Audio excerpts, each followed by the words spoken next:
শোষণহীন সমাজ প্রতিষ্ঠার চেতনা বাস্তবায়নে মানুষের কল্যাণে কাজ করার প্রত্যয়ে সমাজসেবার পাশাপাশি ও শিক্ষার কল্যাণে রেখে গেছেন অনন্য ভূমিকা।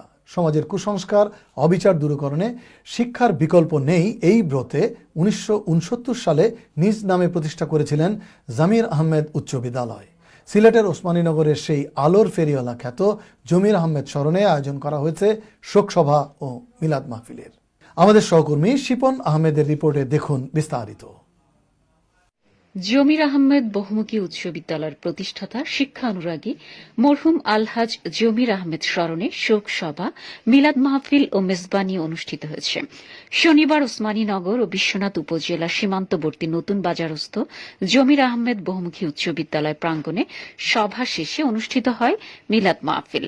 প্রধান অতিথি ছিলেন সিলেট জেলা আওয়ামী লীগের সিনিয়র সহসভাপতি সাবেক এমপি আলহাজ শফিকুর রহমান চৌধুরী, বিদ্যালয়ের পরিচালনা কমিটির নবনির্বাচিত সভাপতি মরহুমের পুত্র ওসমানীনগর উপজেলা আওয়ামী লীগের কৃষি বিষয়ক সম্পাদক মঞ্জুর আহমেদের সভাপতিত্বে সভায় বক্তারা বলেন, জমির আহমেদ ছিলেন শিক্ষানুরাগী ও অত্যন্ত সমাজ দরদী।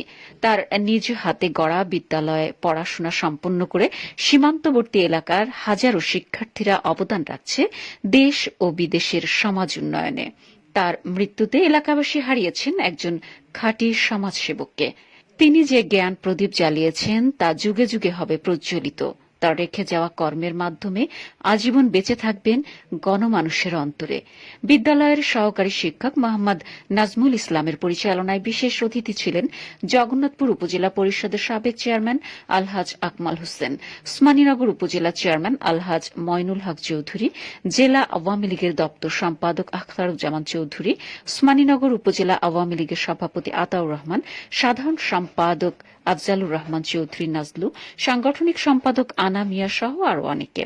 সভায় মরহুমের আত্মার মাগফিরাত কামনা সহ দেশ ও জাতির মঙ্গল কামনায় দোয়া অনুষ্ঠিত হয়। অনুষ্ঠানে বিদ্যালয় পরিচালনা কমিটির সকল সদস্য, অভিভাবক, শিক্ষক, শিক্ষার্থী সহ বিভিন্ন শ্রেণী পেশার লোকজন উপস্থিত ছিলেন।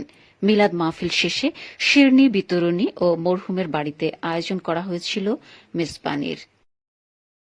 200 গুণে মানুষ ওরা অনেক ত্রুটি থাকতে পারে, কিন্তু এই জমির আহমদ স্কুল দেওয়ার খাতিরে সরকার জারিয়া হিসাবে আরো অন্যান্য কিছু নেক আমল থাকার খাতিরে ওনাকে যেন আল্লাহ জান্নাতুল ফেরদৌস দান করেন।